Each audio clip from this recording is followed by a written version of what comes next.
radioastronomía que se dedica a estudiar los objetos existentes en el universo por medio del análisis de las ondas de radio que estos mismos emiten. Estudia la parte del espectro electromagnético que se encuentra en un rango de longitud de onda entre aproximadamente 10 metros y 1 centímetro. En esta banda del espectro electromagnético, la atmósfera y la ionosfera terrestre son transparentes, lo cual hace posible la observación de objetos celestes que emiten en radiofrecuencias con telescopios situados en la superficie de la Tierra. El instrumento principal utilizado en la radioastronomía es el radiotelescopio. Algunos de estos aparatos se componen por tres partes fundamentales: una antena en forma de dipolo, un receptor y un sistema de adquisición y procesamiento de datos. El sistema de posicionamiento de la antena dirige la misma a la posición que se desea observar, y el reflector principal de la antena recolecta la señal proveniente de esa zona.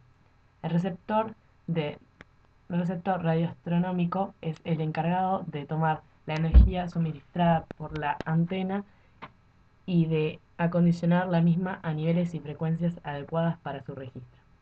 Sin embargo, los radiotelescopios modernos consisten en un gran plato cuya función es de recolectar la radioemisión de los objetos celestes y enfocarla a un plato secundario o sobrereflector que la dirige a un receptor.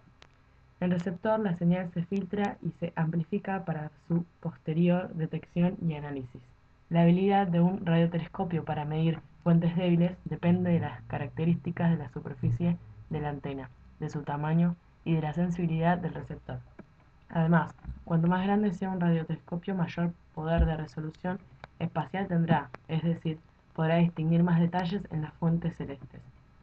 Para conseguir ver más con detalle la radioemisión de los objetos celestes y conseguir poder detectar objetos cada vez más débiles, los astrónomos usan la técnica de interferometría. Esa técnica fue introducida en 1946 por el científico de Cambridge Martin Ryle, quien obtuvo por ello el premio Nobel. Consiste en observar al mismo tiempo un objeto celeste con un conjunto de antenas.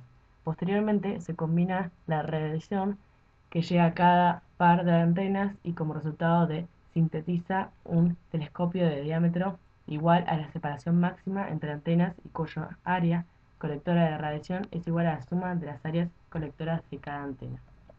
La predicción de las ondas electromagnéticas hecha por Maxwell y la demostración de su existencia hecha por Hertz hizo que varios científicos especularan que los objetos celestes, como el Sol y las estrellas, podrían generar ondas de radio. Sin embargo, se podría afirmar que la radioastronomía tuvo sus comienzos con los experimentos del físico Carl Gustav Jansky. En 1931, mientras trabajaba como ingeniero de Bell Telephone Laboratories, le fue asignado el estudio de la dirección de la que provenían las interferencias en el servicio transatlántico de radiotelefonía. Para su estudio, Jansky construyó una antena diseñada para recibir ondas de radio a una frecuencia de 20.5 MHz, equivalente a una longitud de onda de 14.6 metros. Esta antena de 30 metros de largo por 4 metros de alto estaba montada en 4 ruedas que recorrían sobre el riel circular horizontal que le facilitaba la rotación azimutal. Un motor se encargaba de hacerla girar una revolución cada 20 minutos. Después de grabar todas las señales de todas las direcciones durante varios meses, identificó 3 fuentes de ruidos: estática de tormentas locales, estáticas de tormentas lejanas, preferentemente del sur, y finalmente un ruido constante de origen desconocido. Jansky dedicó más de un año a investigar el tercer tipo de ruido. Se dio cuenta de que el ruido se repetía en un ciclo de 23 horas y 56 minutos. Estos 4 minutos de retraso son una característica típica astronómica de cualquier objeto fijo localizado lejos de nuestro sistema solar. Resultan debido al avance de la Tierra en su órbita alrededor del Sol. Finalmente, Jansky concluyó con que esta radiación provenía de la Vía Láctea y con más intensidad en la dirección central de la galaxia, es decir, de la constelación Sagitario. Rod Drever fue el radioaficionado y recibió su licenciatura como ingeniero de radio en el Instituto Tecnológico de Illinois.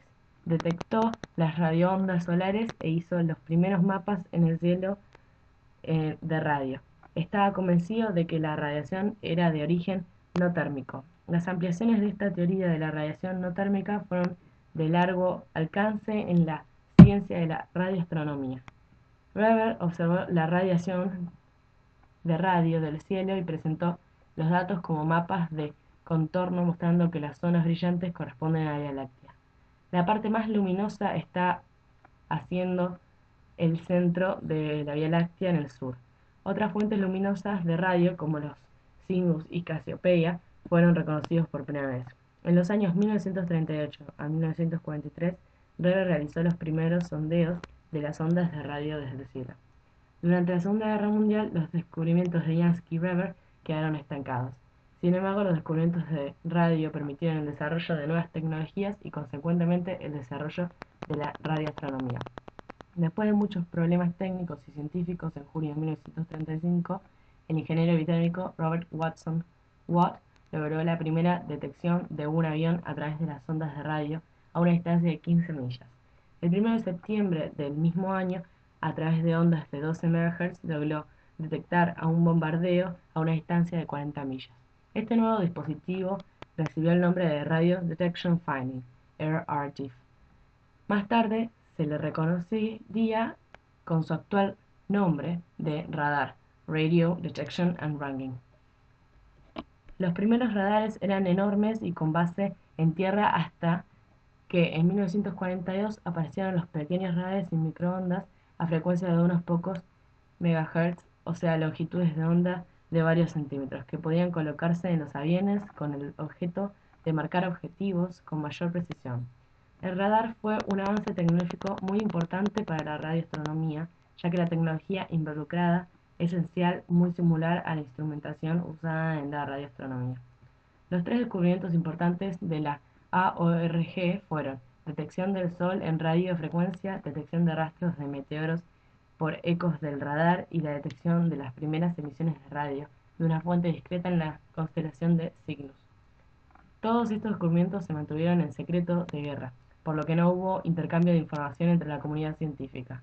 Sin embargo, hubo un gran intercambio de información entre la publicación de Quote Weber, que llegó a manos del astrónomo holandés Jan Oort, que después de leer esta investigación se interesó mucho por las técnicas de radio para observar el medio interestelar.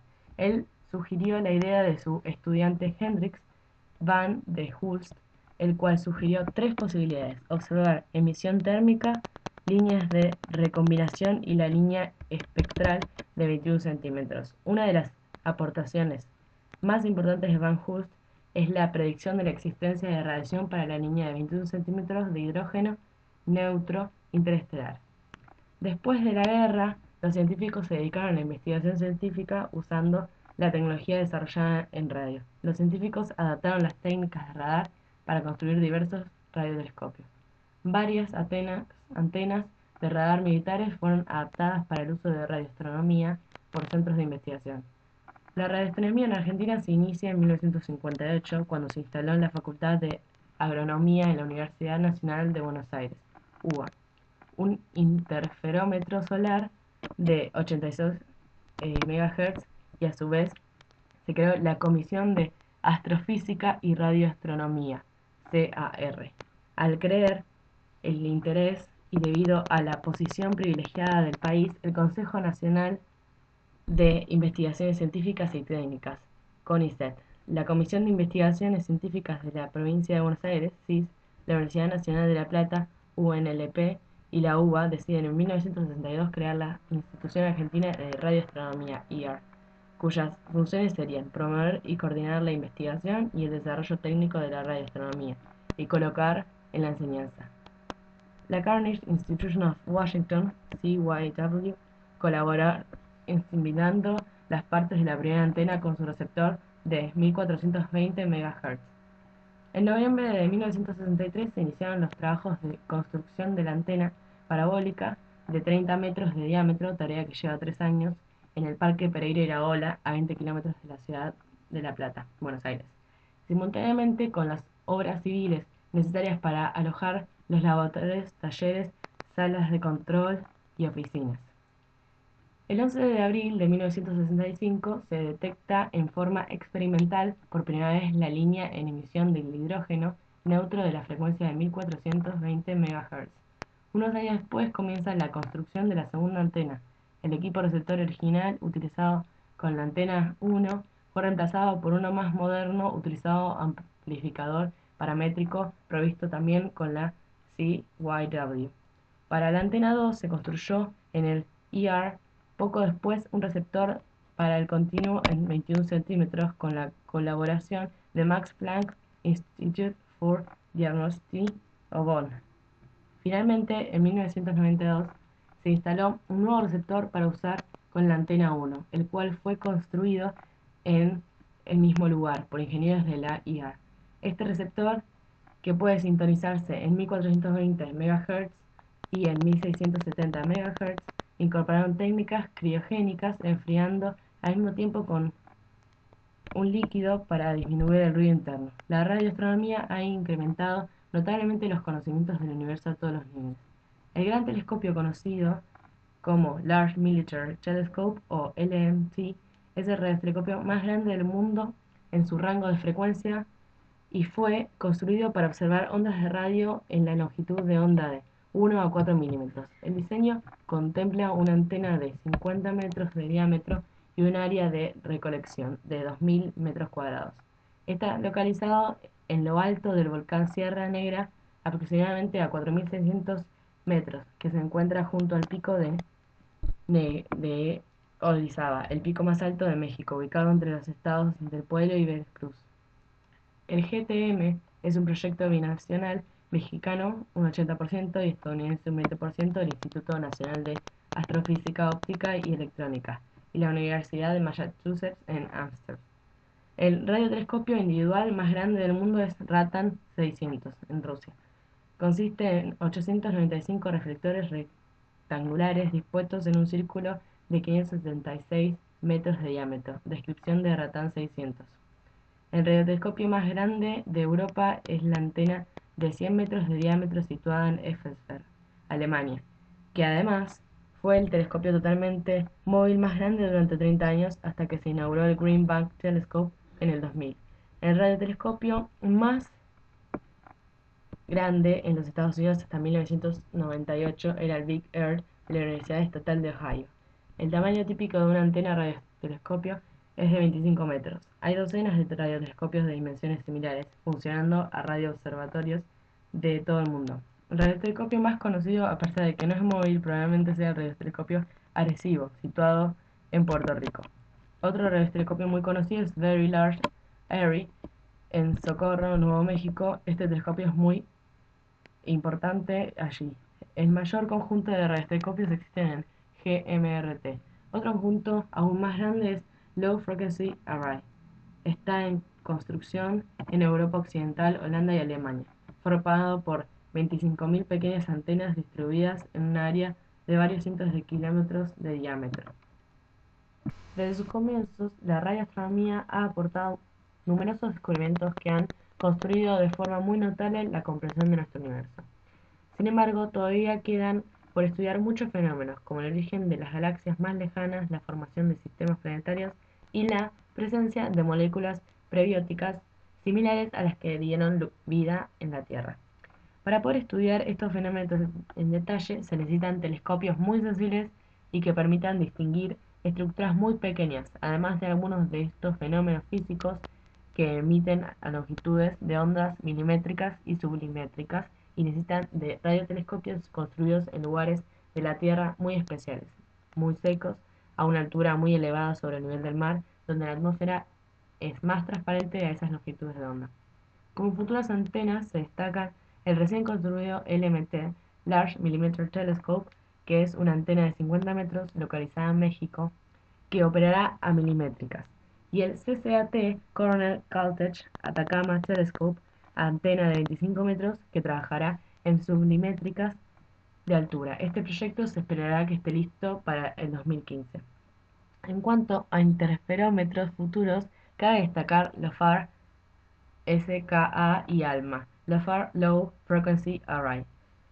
Es un ambicioso proyecto que consistirá en un interferómetro distribuido principalmente a lo largo de Holanda y del norte de Alemania, y que trabajará en longitudes de onda métricas. SKA Square Kilometer Array observará en longitudes de ondas métricas y centimétricas y tendrá un kilómetro cuadrado de área colectora. Será construido en Sudáfrica o en Australia y finalizado hacia el 2020.